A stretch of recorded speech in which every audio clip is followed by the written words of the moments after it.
Hey guys, this is Jesse. Gonna try to do this in under 7 minutes. My overall view and how I'm perceived by the world are impacted, of course, by the fact that I am an able-bodied white person. The racial identity development theory helped me to understand that as a white person, I basically grew up with an incorrect view about race.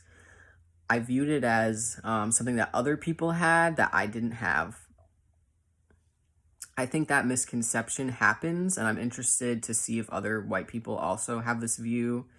It happens because historically in America, being white is considered the norm, better, more desirable, and that idea is perpetuated through generations, which is why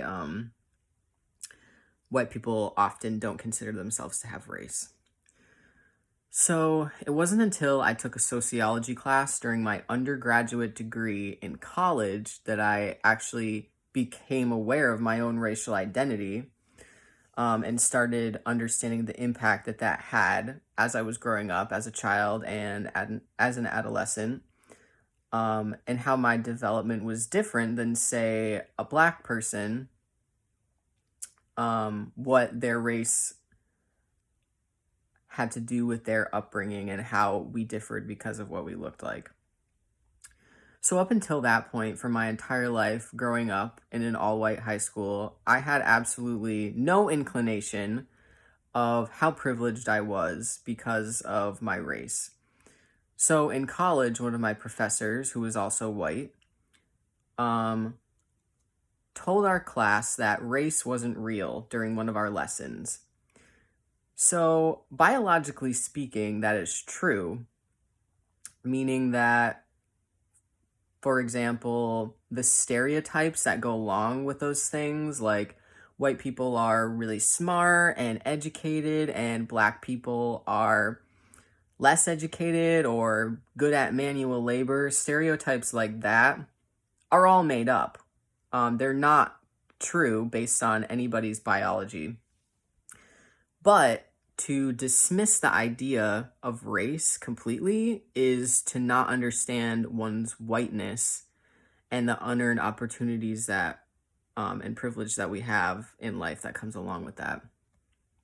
So I can't experience racism as a white person. There's no such thing as reverse racism, in my opinion.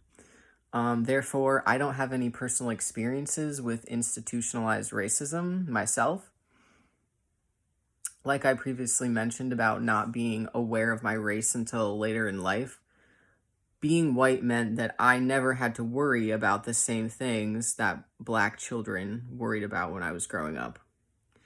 I was never stereotyped as those things I mentioned before, like as less intelligent, as a thug, like I was gonna steal something in a store. I never had to worry about other people viewing me negatively because of the color of my skin. On the contrary, um, in school growing up, I was told that I was smart, that I had a bright future ahead of me, that I could go to college.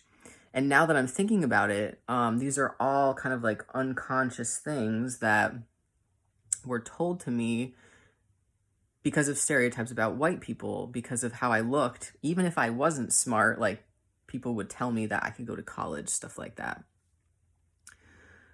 According to Erickson, I would have been in the identity versus role confusion developmental stage at that when I was in high school. Ages 12 to 18 is a pivotal time in adolescent development because folks are exploring their interests, friends, characteristics that will essentially develop their identity and self-esteem that will carry them along into adulthood and shape the person that they are and that they will be for the rest of their lives. So, what I observed from doing this assignment is that the developmental stage in which I started thinking about race, which wasn't until I was much, much older, 18, 19 years old, is drastically later in life than a Black person, for example. My speculation would be depending on the environmental and other factors in people's lives, for a Black person, that would come much earlier, maybe in the initiative versus guilt stage. But I'm interested to see other people's videos and correct me on that. I would like to know at what developmental stage other people start thinking about race. At a younger age, Black children are not given the same advantages I was given because of being white. Institutionalized racism means that racism is rooted in absolutely everything, conscious or unconscious. And I mean, that can determine the area in which you were born and grew up in, your social class that you were born into, your parents' ability to get a good job to provide for you, your food stability or instability, the quality of your school system, and much, much more. According to the NASW Code of Ethics, social workers must practice with the core value of social justice in mind, meaning that it's not okay to be ignorant or colorblind when it comes to race. Black people and other people of color don't have the ability to take a break, which is something that I'm hearing a lot from white people these days, from the news. This is their life. Like, you can't just take a break from racism when you're Black. And that's another example of like a white person's privilege, is just being able to turn it off, literally and figuratively. So the least that we can do as white people is stay informed. It's not the job of any minority group to educate us. We need to self-educate.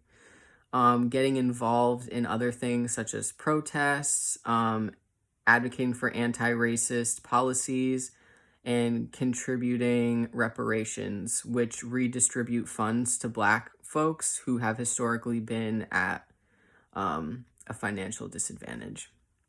So thanks for listening, and have an awesome rest of your day.